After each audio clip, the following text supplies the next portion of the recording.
You're tuning into the Careering with Cameron podcast, your safe place for asking all the dumb questions about finding a job.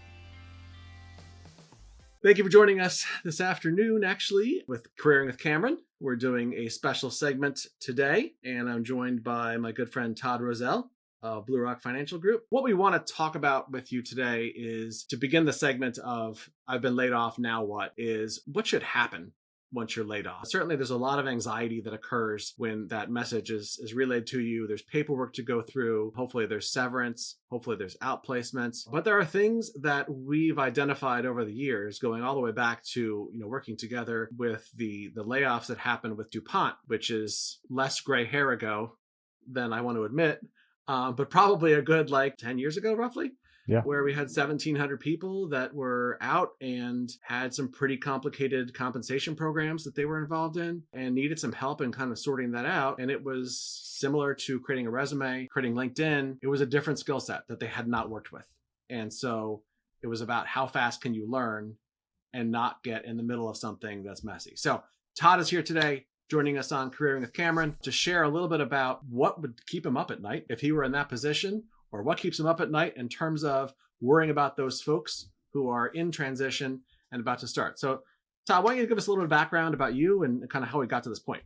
Yeah, that sounds good. Kevin, thanks for having me on here. As a financial planner, there's a lot of things that keep me up at night, but in this specific circumstance, I go back to, the experiences that I've had over the last 20 years with different clients who either had retirement by choice or not, circumstances that forced them to leave work, or even some cases where people work longer than they thought they needed to just because they weren't comfortable enough with what the numbers said. And, over the years, I've learned that, finance is more personal than it is finance. So, when you think about that, there's a lot that goes into decision making for an individual that's not the same from person to person. I know a lot of people, they get their hair cut, especially women, they get their hair cut and they're there, colored or whatever. They're there for 3, 4, 5 hours and they build such a strong relationship with their hairdresser because they end up talking about all the things that they normally don't talk about with other people. And I compare that jokingly to, kind of the things that we talk about because we hear about all the good, the bad, and the ugly when it comes to a person's situation. So sit down with someone for, years upon years, you get to learn, what makes them tick, what makes them, lay awake at night. And, the psychology behind financial planning and retirement to me has been, the most interesting part of this job. And what keeps me up at night, or what would keep somebody up at night if they were to come across a situation where they were laid off. And I'll probably give you my biggest, tip right out of the gate. Yes. And, the biggest tip is make sure that you're prepared. And I know that sounds cliche and it sounds silly, but what does that actually mean? And a lot of people do a really good job of making sure that they save for retirement. We've kind of ingrained that in people's heads. The 401k in its form today was really born in the 1980s, and people have kind of, for the most part, who are in the workforce, grown up with that option. So because they've grown up with that option and they've grown up with putting money towards retirement, they're in a situation where they're pretty well conditioned to save for retirement, understanding that they can't touch that money until 59 and a half or beyond.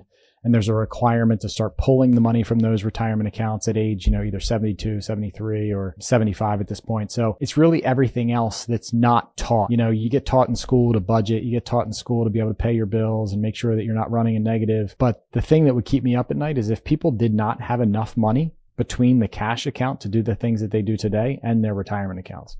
So I'm working with somebody right now who has $3 million in retirement assets. Sounds like a pretty good situation. They're set up pretty good. They don't spend a ton of money, but guess what? They're 55 years old. They really don't want to touch retirement assets at all if they can avoid it. They're not ready to stop working, and they've got $70,000 in a brokerage account. Mm-hmm. They're likely going to demand, $300,000, $400,000, $500,000 when they eventually do take a job. You can imagine that spending, that $70,000 that's sitting on the sidelines, it's not going to get them very far. Right? From a timeline perspective, they've got maybe, 4, 5, 6 months before the coffers run dry and they have to go to a contingency plan. And, the thing that I drive home with folks is not only do you want to make sure that you have enough money when you need it, but you need money when you don't think you're going to need it too. And a lot of that comes from saving into that intermediate account, which we call a brokerage account. So it's not, over the tax wall into a retirement account or a Roth, and it's not in cash. It's in between. It's cash that you've decided not to spend, not to purchase a home with, not to update a home with, not to go on vacation with, but you've decided to consciously keep your hand out of the cookie jar, the proverbial cookie jar, and save it for later, whenever later is, whether it's planned or unplanned. And that's really the thing that for me keeps me up at night the most, because in some cases, until someone has a circumstance where they need to call on those resources, they don't understand the level of importance that really comes with for a true financial plan. Financial planning, it's plan A, plan B, plan C, plan D, and a contingency plan on top of that for, plan F, because the one thing that's constant is change. And unfortunately, change is sometimes in our control and sometimes not. So, just to start off with, really what's the number one thing that I would focus on is ensuring that it goes back to the Millionaire Next Door, where you treat yourself as a bill and you really put money aside on a consistent basis. And as we make more, we should save more. We really should be saving into that non-retirement account so that it's there if we ever need it. So let me follow that up with, do you feel that's changed? I mean, this generation right now that's headed for retirement has seen an awful lot of change. Do you feel as though the change is mirrored in the choices that they have made based on what they've been taught versus what is reality now? And how has that changed? Yeah, it's a pretty good question. Because if you think about it, people that are, 50, 60, kind of walking into that retirement age now, they saw the high interest rates in the 80s. They may not have experienced them directly, but they saw them, right? They may or may not have experienced in some way, shape, or form, the 70s with shortages on oil and gas and things along that line. But for the most part, beyond that, we've had the 90s and beyond, right? So the 90s, you had the Gulf War, and then you had the dot-com boom. But most of these folks didn't have a ton of money to get really hurt by, that dot-com boom that we saw. Some, of course, did. Some, of course, experienced it. Then we had the great financial recession, 2008, and pretty much everybody remembers that if you're at or near retirement age. So there is a level of caution, but we've been, for the most part, spoiled by a relatively strong market for an extended period of time. And we tend to get recency bias. So, if you think about what's happened in the last even 10 years since the Great Recession, things have been pretty good. You had COVID, which that dip lasted for all of a month and a half, 2 months. And, if anything, it created a lot of very quick opportunities for people to adjust things or invest cash, because we saw that, okay, this seems to be, a little bit of a reaction or a lot of bit of a reaction. So, I think that definitely has something to do with it. And, never or not experiencing great loss for most of the people that are in circumstances where maybe they are getting laid off now, it could come as a shock to them because they haven't really had to put themselves in a contingency plan situation as they, maybe are right now if they did just get laid off or if they did just lose a job. So, that hits you pretty hard. It's different when you buy your first house, right? You got to pull the reins in a little bit. You're stretching yourself, but give yourself 6 months or a year and that bill stays the same. And theoretically, you should be getting raises or making more money or something along that line. So you eventually pull out of that and that's coming, right? Yep. You're making a conscious decision. Whereas, getting laid off or losing a job is a bit of a different situation. And depending on what stage of life you're in and how you've planned will have a lot to do with how you react to that. Yeah. So in a lot of cases, we're working with people who, from an outplacement perspective, who have an idea the layoff is coming, right? It might not be next week. It could be a few months from now. What do you say to that person at this point when they're, kind of drowning in ideas, things that scare them, the unknown? I don't know how to find a job. I need to get a resume. Where is that resume? All of the questions, and there's AI, right? So there's all these things that creep in that can terrify everybody who's considering either changing jobs or considering the possibility that that job may be ending. Yeah. And we work together with people who I wish we would have gotten to a little bit sooner. That could have made a big difference. So I am absolutely fishing here. What do you say to that person at this point when they're financially like, that's not a concern because I'm going to have severance? Yep. It's a great question because, I think fear is crippling at different levels, right? So if you're 55 or 60 and you're not there, it could be pretty crippling to be able to, really make sure that you get out of your own way, really make sure that you lean into being uncomfortable and maybe searching in advance or maybe, doubling down on your network. We've talked about this before. I can't tell you how many people that we worked with at DuPont that had no network on LinkedIn. And it was so surprising that, there was no desire to expand, their web, even, under that corporate umbrella. You'd log into some of these people's LinkedIn and they had 8 contacts. And it's like, okay. And your last login was, 6 years ago. Yes, exactly. So, I think leaning in, being uncomfortable is part of it. And I think the younger that folks are that I've seen anyway, they handle it, I don't want to say better, but it's almost as though they're more prepared mentally to know that, okay, there's going to be a second phase. I've come to terms with the fact that, okay, I'm 48 and I'm not done, right? So I've seen can be, received a little bit better from those that are maybe in their early 50s 40s as opposed to those that are in their late 50s, 60s. So regardless, I mean, I get uncomfortable every day, right? I've work out in the morning, 5 times a week. And do I want to get out of bed? No, the bed's warm. It's comfortable. Last thing I want to do is get up at 5:30 and go downstairs and start moving my body. But guess what? I know that that's going to help me with bigger goals. It's going to help me, theoretically live longer and be healthier and be more mobile and those kinds of things. So I do it for those reasons, not because it's comfortable. And, understanding that there's going to be a level of uncomfortableness that you need to lean into, I think is really what the mindset has to shift towards is if I want to win this thing and I don't want to be a victim or a subject of, then let me get in control before it becomes out of my control. That makes sense. What about in terms of the elections around what you're contributing to 401k and whatnot? Should you see that, I'll call it warning track of things are uncertain at work? It's a good question too. So, I mean, when you're thinking about, what you're doing in your retirement plan, and when you're saying elections, are you saying how much you're saving or how you're invested?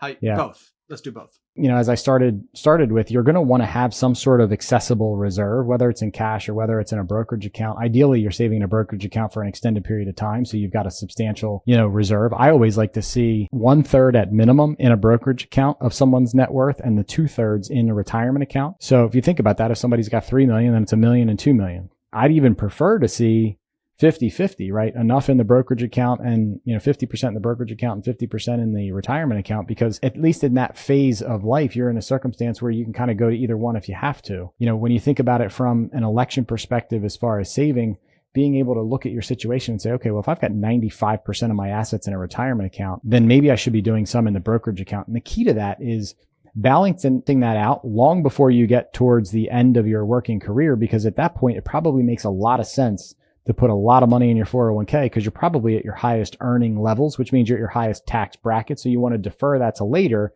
and get those dollars back at a lower, tax bracket, pay them back later at a lower tax bracket, which is the benefit of a 401k. So something to look at early on in your career is really the balancing of the two. And then as far as elections go, if you think about, when you're going to pull money from your accounts, think of it in some ways as a conveyor belt. So when someone gets into retirement and we're looking at the amount of money that they need per month, and again, I'm going to use round numbers just because it makes it easy, but if they need $10,000 a month to drop into their checking account like an income, then our plan as an advisor is to figure out where the best place is to take those funds from to make sure that it's allocated appropriately from a tax perspective, how much comes from brokerage, how much comes from retirement, but also from a risk perspective. How risky should their retirement account be versus their Roth versus their brokerage account? And when you're accumulating, the school of thought is your Roth account is your absolute most aggressive because the likelihood of you using that is more than likely the fact that you probably won't use it at all, right? So theoretically, we want that to be the most aggressive. All right. Now, in some cases, we will use it to balance tax brackets and whatnot. But, from just a best practices way to look at things when you're saving, Roth is typically the most aggressive. IRA, 401k is typically the next most aggressive because we will have to start taking money out of that at some point. We may even plan to take money out of that before we reach required minimum distribution age, which again, 73, 75, somewhere along that line. We could very well start to pull money from that beforehand. And then the brokerage account is typically even less aggressive. And the reason why we do that is because that account is accessible. We can get to it. And if we need to get to it, we don't want to take money out in a volatile time and then sell losses and then it make it harder to recoup that. If you're approaching a potential layoff, then, that is when we actually make a recommendation to consider changes. We don't recommend considering changes just because something happens in the outside world. There's always something going on in the outside world. There's always a reason to change an allocation from an investment perspective because of this happening or that happening, or this war or that legislation or this administration or whatever. There's always a reason to do something from that perspective. However, all of the recommendations that we give clients are all about their personal situation. So the decisions that they're making, we're going to retire in 2 years and we're going to travel and spend 50% more per year for the first 5 years. Okay, well, that's something to plan for. Those are changes that we should implement proactively so that that outcome can happen no matter what happens in the market and so forth. So as we're approaching a potential layoff or the potential use of funds, it's a great time to assess how much money is needed per month from an individual. And then that will then determine what the allocation should be if they're going to be pulling money out of an account for an undisclosed period of time. More than likely a little bit less aggressive than it's probably positioned for, a future retirement at, 60, whatever, 65, 70, whatever it is. Makes sense. It's interesting. I'm seeing more people now at the 60 to 65 range that are not prepared to retire, not financially, mentally, they don't want to. And so I'm curious, are you also seeing that? And how does that affect your strategy with them? Well, what's even more interesting is sometimes I see couples where one person is completely ready to retire and the other one's not ready to retire. Yep. And, that's even more fun to deal with. But, I bet. It's really about worth these days. People still want to have an identity. They still want to have some level of self-worth. And I'm seeing more so that, even as people retire, they're not done doing something. So they're going and volunteering or spending time doing what it is that they've always really wanted to do anyway. So, I'm seeing it as a blend. There are definitely circumstances where people are saying, I'm going to continue to work. And we say financial freedom is your ability to do whatever it is from that point forward that you want to do, and money's no longer a concern. And for some people, it's exactly the same thing that they're doing already. So, we do see that, and we see it more than I did, 10 or 20 years ago for sure. Absolutely. Oh yeah.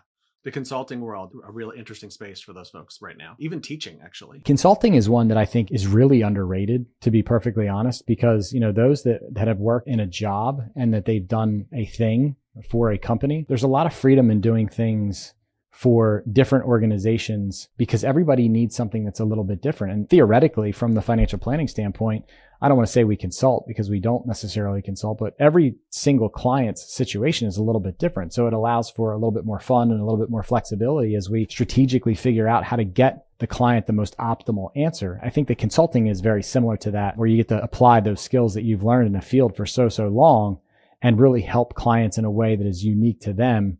And the value that you can bring, I think, is even higher than you could for the single client that you were working for, not to mention all the tax benefits that come along with consulting. But yeah, absolutely. Yeah. It's interesting. The old tale, I think, is still relevant of people don't leave a job, they leave a boss. And the folks that are at that point where they could consider retiring and could consult, but still want to work, they fall right in that bucket. They're not leaving because they want to stop working. They're leaving because they're tired of whatever that relationship is or was. That's interesting stuff. So what about in terms of healthcare?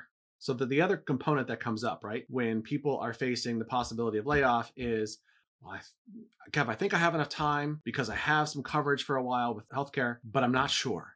Like, where do you advise them to go? Yeah. I mean, that's the number one question we get outside of, where do I take my money from to spend until my next gig, my next thing? And it's different for everybody, right? So, in some cases, people have a great option with Cobra and it's something that they really need to analyze. In other circumstances, they have the ability to, just get an individual health insurance plan from whatever their, main provider is in their state. So that's another option. And then for some, Affordable Care Act is an option for them. And with the Affordable Care Act in 2025, there was a glide path of how much income you could have and still qualify for some subsidy. The way that the subsidies are designed is it's designed by the number of people who are in your family. If you are a one-person household, the subsidy that you could potentially receive is much different than if you're a five-person household. And the income that's associated with that glide path is different based on whether there's one or five people that need coverage. But that's absolutely something that we look at for our clients as they are in situations where either maybe they've retired before Medicare kicks in, or they've been, laid off or have left the job and either Cobra is expiring or the Cobra option isn't great, or they have the option to get a subsidy that's substantial enough where it offsets paying for Cobra. So that's the number one thing that we look at, and understanding then from there, what kind of plan do I get? Do I get a silver plan, a bronze plan, a HSA? How does an HSA work in with your overall situation? Is it platinum? So those are all things that really need to be analyzed, and they're all very individualized decisions.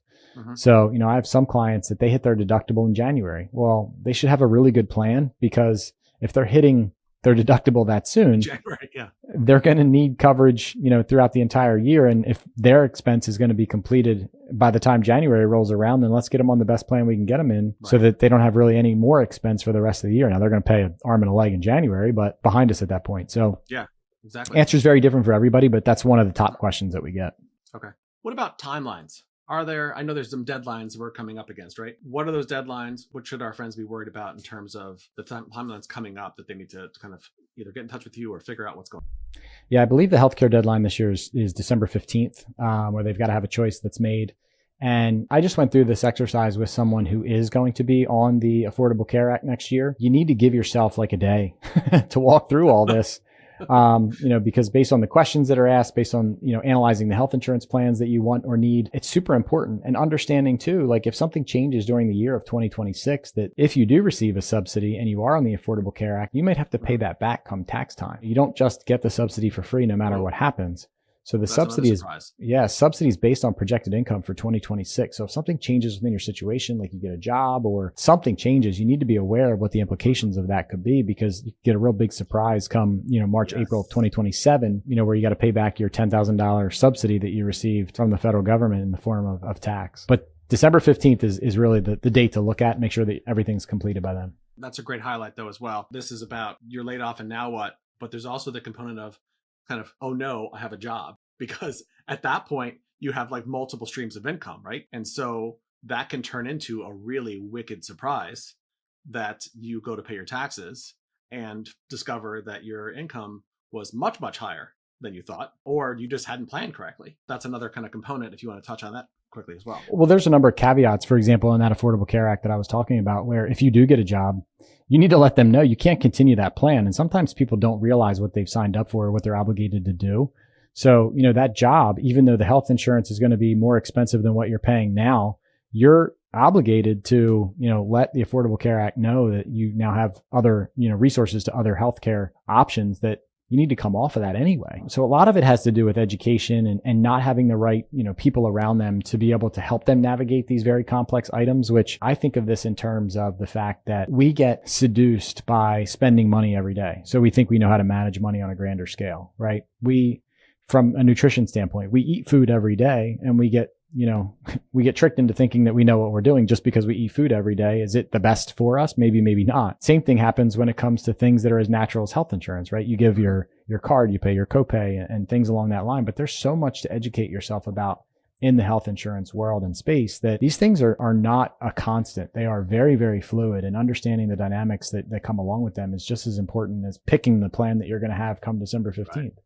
Yeah. So change is imminent. Yeah, it's a lot of different levers that are there that to manage them all on your own and educate yourself at the same time. It's probably not something you can just type into ChatGPT, right? It's a lot to do. And there's some people that they love that stuff. I have a client that I've worked with in a 401k capacity for the last 15 years who's retiring. They've managed their own portfolio, and for the time being, they're going to continue to do that. They don't really utilize ChatGPT, but I'm sure it's good to ask questions and kind of just double check what you're doing. But the biggest fear that they have, which is a real fear, is that their spouse knows nothing about what they do. Even though they fully intended to do everything on their own, they're starting to think, hey, you know what, maybe it would make sense for me to at least have a second set of eyes, kind of standing in the background in case they're needed, in terms of passing this baton to, my spouse or the next generation or what have you. So ChatGPT, I've experienced it myself. It is not always right as much as we want to lean on it. You got to still double check your work. And if you don't know the basis of what you're working with, it could get you in trouble. So, certainly great feedback. So one of the segments we're going to be doing in the future is going to be really geared towards helping college students who are graduating and graduate students who are coming out of school. How do I get started? What should I worry about? I know you have a book in place for that as well. Both my children have a copy of that book. And it's right here somewhere. There you go. Right, perfect. There you go. There's the book. Plan with Confidence.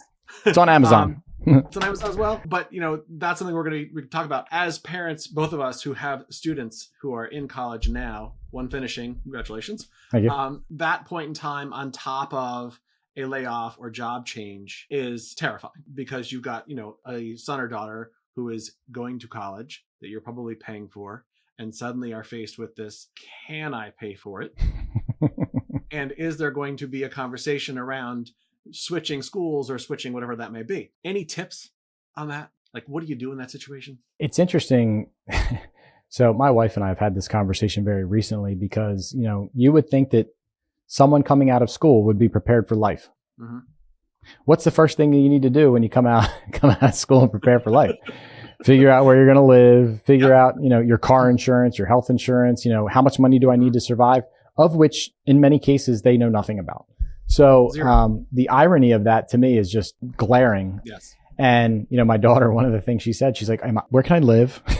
And I'm like, where do you want to live? And she's like, well, I think I want to continue to live in South Carolina where I live now. I was like, okay, how are you going to pay for that? And she's like,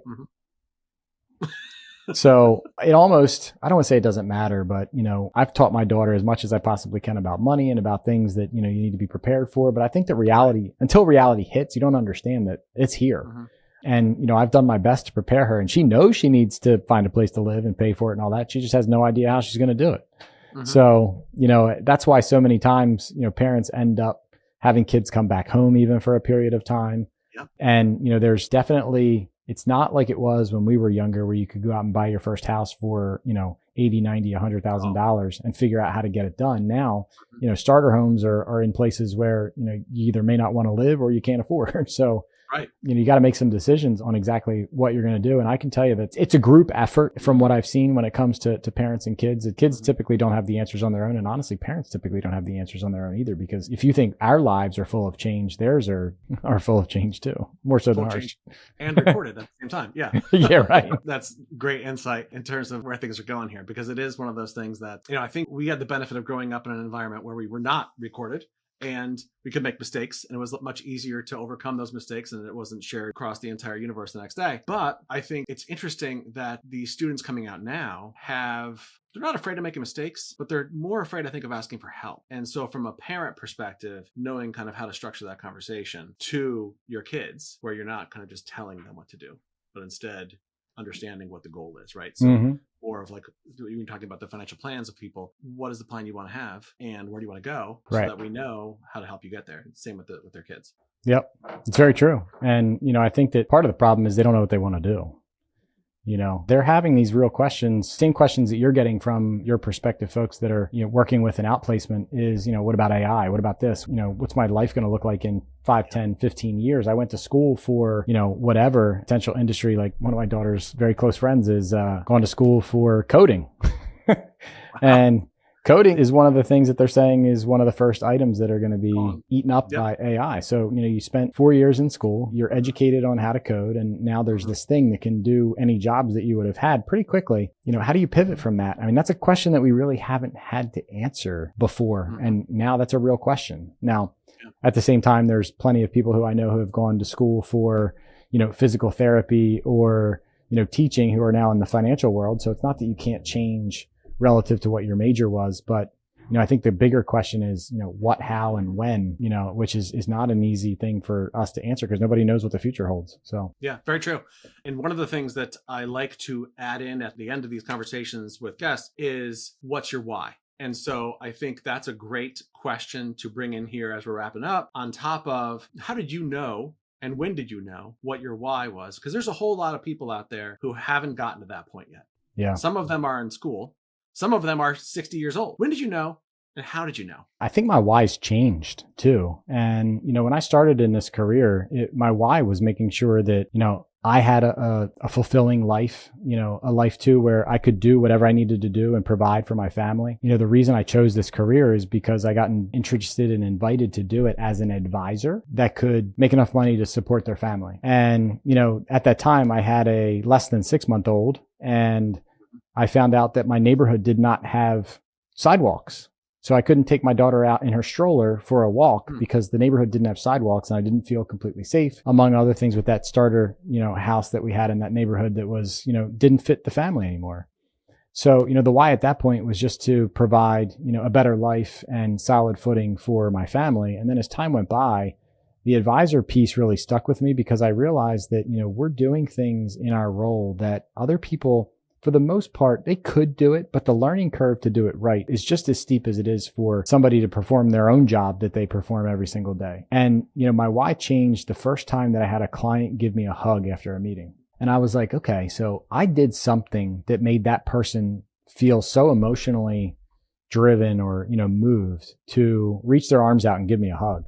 And, they let me into their personal space. Like there was just a lot there for me that day. And I sat down and I remember the conference room I was in. I remember when it happened. And to me, my why has become, it's getting the couple, the person, the individual to feel so moved by what we do that I become part of, their family, so to speak, and part of their trusted circle. It's a huge responsibility, but it's one that, I accept, and I try to really seek out to be that individual, that group, that firm for people that are willing to let us in. And, I've had clients who have passed away, and I've had clients who have, introduced me to their parents and to their kids. And that's where I know the transfer of trust and that, feeling it's just validated when those kinds of things happen, because I know that we're providing so much value that they're in a position where they feel that we're part of their inner circle. So achieving that over and over again has become the part that's excited me about this role, this position, this responsibility for the last 20 years. Yeah. And that is something I've certainly witnessed with people that we have worked with together who,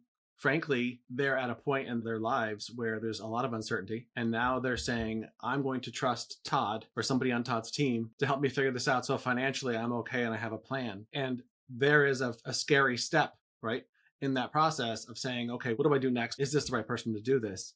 And then to have them come back to you at holiday parties or at networking events and immediately look for you, run up to you and talk to you about what's going on and the family and the kids and all that good stuff.